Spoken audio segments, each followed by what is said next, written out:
Welcome back to the C.T.W. podcast. I'm your host, Duranquez Wynn, and I thank you guys for tuning in again.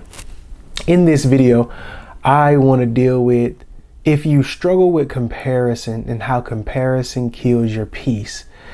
I think comparison is something that all of us either dealt with or deal with currently from time to time. And I want to be able to give you tips, tools, and tricks on how to be able to take your comparison from a unhealthy place and allow it to go into a healthy place. So stay tuned.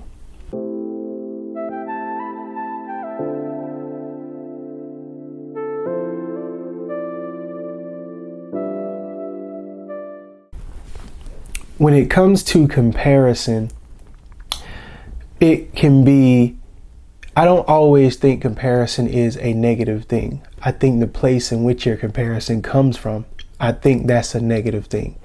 Understanding and what you compare, what you're comparing yourself to is a negative thing. I think comparison is something that's natural.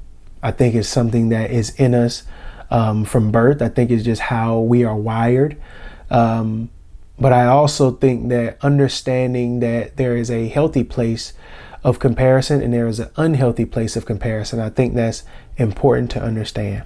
And so what do I mean by an unhealthy place of comparison?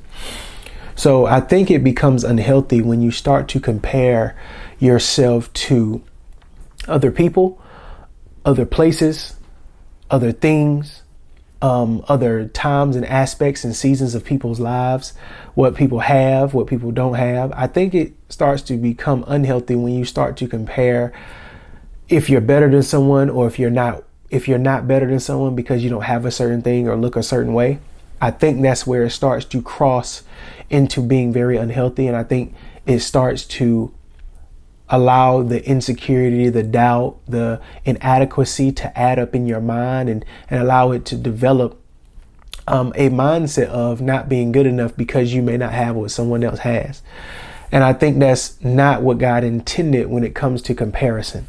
I think there is a healthy way of comparison because when it comes to certain parts and when it comes to certain things, this is the whole reason that Jesus was sent for us, is so that we can compare our life to Jesus's life to see how we need to redirect our lives so that we can continue to go in the right direction in towards a relationship with the Father. So I think that the place in which, and I do think comparison is a good thing, just depending on the place that it comes from. And so a healthy way of comparison would look like if you want a better life for yourself and you see that maybe someone inspires you to have a better life and you're self-aware enough to know that you're not there yet, and they inspire you to want to get better in your life. You don't look at them with jealousy. You don't look at them with rage or greed, or you're not coveting what they have.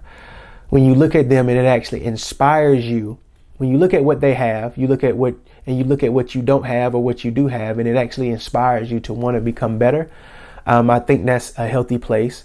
When you look at the life of Jesus, when you look at the life of Jesus and you see how he did certain things and how he blessed and he did miracles, and you see how his character was and his personality was, when you look at those things and you say, oh, how Jesus walked his life out, and you're comparing Jesus' life to your life in a way of understanding that, okay, it is possible for me to do these things, but it's from a place of inspiration.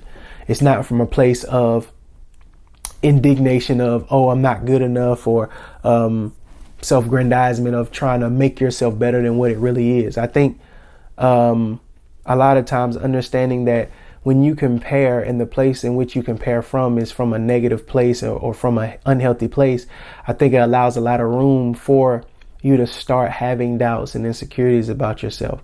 But when you're comparing from a place that is actually beneficial to you and actually inspires you to want to be better, inspires you to want to get closer to God, inspires you to want to study the Word of God, inspires you to actually get in better health, inspires you to actually to be more disciplined with your finances, inspires you to actually be good to your husband and wife. When you get to a place where you're comparing and it's from a healthy place, I don't think that's a negative thing. I think you need to be able to understand the balance of comparison, and understand that making sure that where your comparison is coming from a healthy place. I have a verse here, and it's 1 Corinthians 12:14, and it says this: "For the human body does not consist of one part, but of many limbs and organs. If the foot says, because I am not a hand, I am not a part of the body, is it not the contrary still a part, on the contrary, still a part of the body?" And so understanding that what happens when you start to compare is that you start to take the focus off of what God actually intended you to do for your specific role and specific purpose on the earth, what your specific role and specific purpose is in that person's life, what your specific role and what your specific season is in your life currently.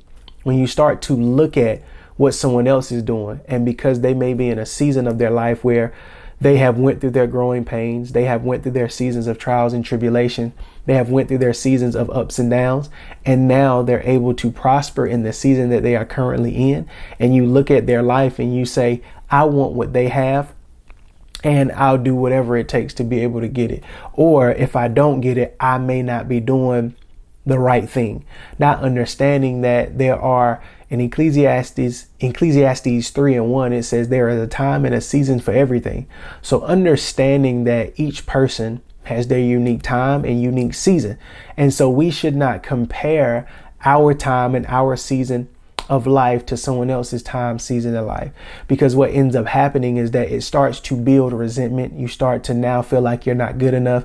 You start to feel worthless. You start to feel as if though God has forgotten about you, not understanding that their time and season is completely different than your time and season. And when it's your time and season that you will be able to sprout and bring forth and prosper the same way that they're prospering.